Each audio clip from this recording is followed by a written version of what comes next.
So I want to talk about social conflict theories and their perspectives on education. There's a lot to be discussed when it comes to the social institution of education, particularly, again, when you remember that social conflict theorists are interested in issues of inequality in society. One of the first things that I want to point out to you is the Crash Course Sociology video on education. There's more than one of them, but one of them specifically talks about this guy by the name of Horace Mann, Mann. It's not a name that you necessarily need to remember. The reason that I bring him up, and I'm sorry I don't know what the timestamp is in that video, the reason why I bring up Horace Mann to start this conversation about social conflict theories is that he is who we consider to be in our country something like the father of public education. Um, and the reason why we call him or think of him as the father of common education is that he believed, and he really pushed this idea that if you want a democracy that works, if you want your population to be able to participate democratically, really that they needed to be literate.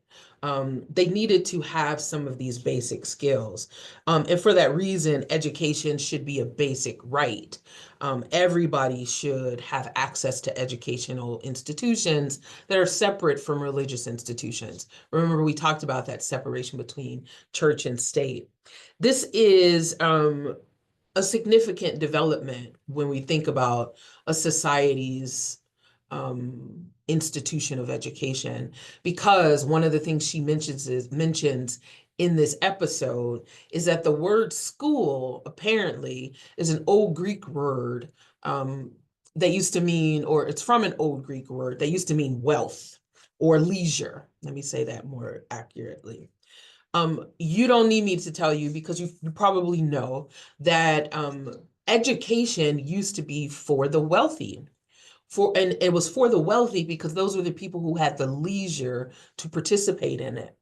Remember, we were talking about sort of the changes of society over time. And one of the things that the Industrial Revolution allowed us for us to do, particularly after all of our agricultural advances, is sort of create a certain amount of leisure for people. It used to be if you're a self-sustaining household or family or community or village or compound, all of your time was to your survival. You were always trying to take care of the things you needed to do to eat and remain safe and sheltered. Well, when we started to produce those things and take care of those needs on the large scale, the way that technology allows you to do that, what we literally created was the opportunity of leisure for people who can afford so. Now, that leisure wasn't available to everybody because if you were still generally of the working class, you mostly were working way more hours than anybody else, for instance, and you were still very concerned with what your survival was going to be, and you didn't necessarily have a surplus of resources, especially like a surplus of time. So it used to be that that formal education that we're talking about, that academically based and arts-based kind of education, reading and sort of literature and arts and language and instrumentation and philosophy, those kinds of things were the fodder of wealthy people with a whole lot of time on their hands, a whole lot of leisure, if you will. Well, that means that they had access to a certain amount of knowledge base and they had something that other people didn't. So Horace Mann says we can't continue to educate people in this way just for the wealthy or just as if it's this thing that you can have, but maybe you don't. Everybody needs to be educated. It needs to be a basic right. The reason why I tell you that at the beginning of a conversation about social conflict theory, when we're talking about inequality, and in this case, everybody has something, and how could that be about inequality? Well, it's a reminder that when we talk about the stratification system, when any society is stratified, it creates inequalities. There's going to be some people who have and some people who have less, or some people who have and some people who have not. So when you think about that in terms of social class, you've got the wealthy and you've got the not so wealthy, the very poor. When you look at who's the wealthy, you tend to have white versus non-white, right? And you also generally tend to have male versus not male, right? That's how that race, class, gender stratification tends to happen. Well, what that means for education is that that's who your educated people were. They tended to be wealthy and male and white.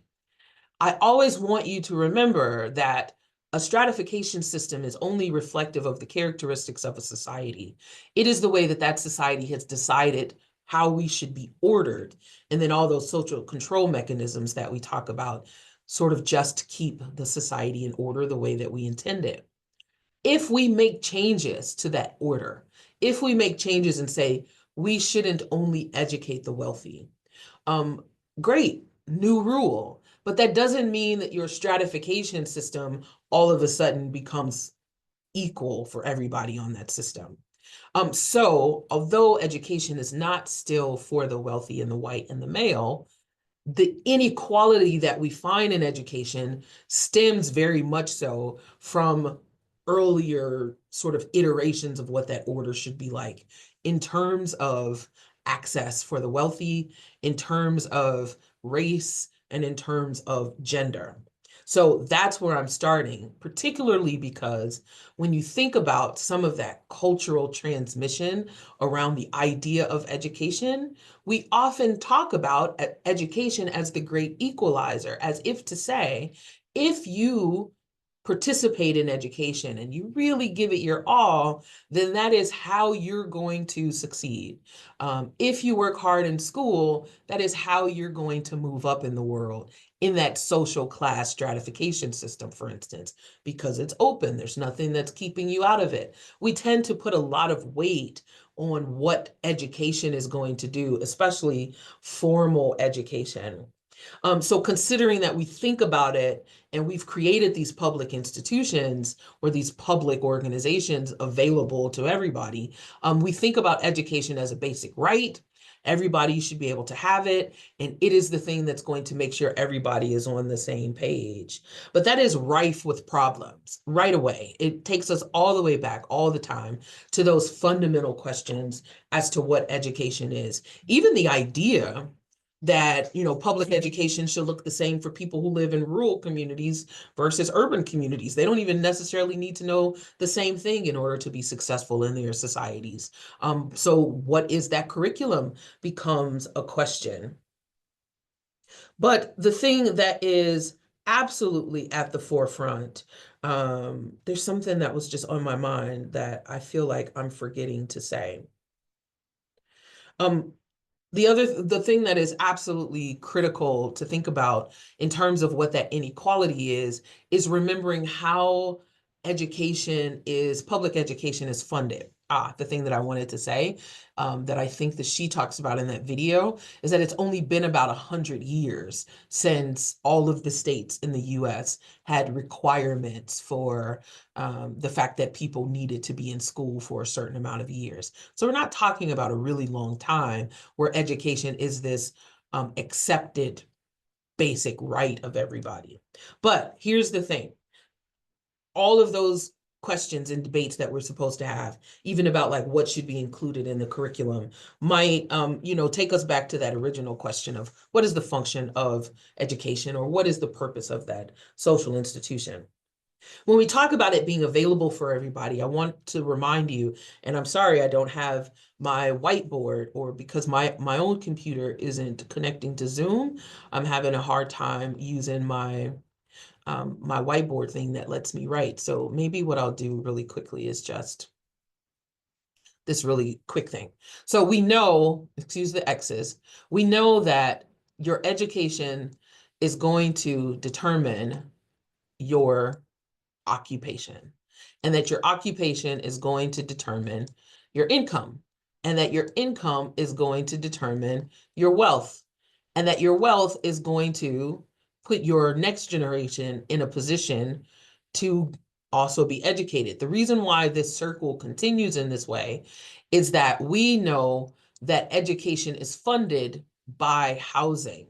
And this is a horrible, horrible um, little scratchy thing here. So, but you've seen me draw this in my class before. The point is that educational organizations, the schools in your neighborhood. They are funded by your housing taxes in your neighborhood. And what we know immediately then is that students who grew up in households that are more affluent tend to go to more affluent schools. Students who grew up in less affluent households or poor households tend to go to poor schools. Not a surprise there. Where does that money go? If you're in an affluent neighborhood or an affluent community, your money for that school, the number of dollars paid per student, is going to teacher salaries, which means you can recruit the higher quality, greater paid, or greater desired teachers. It's going toward greater materials or newer materials, greater technology or newer technology.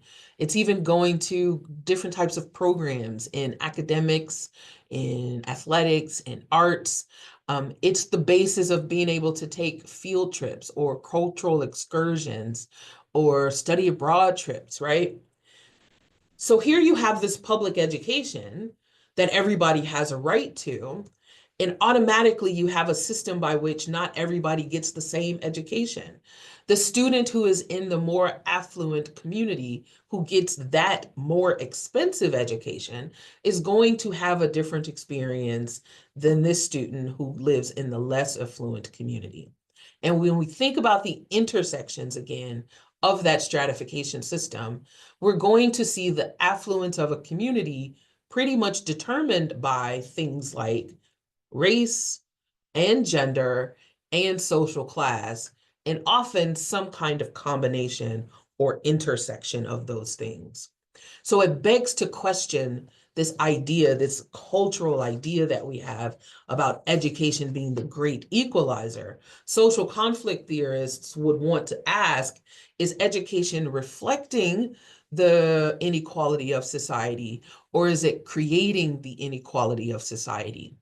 We like to think, again, that education is your best mode of mobility, social mobility. That is the way that you're going to move up in the social class, for instance.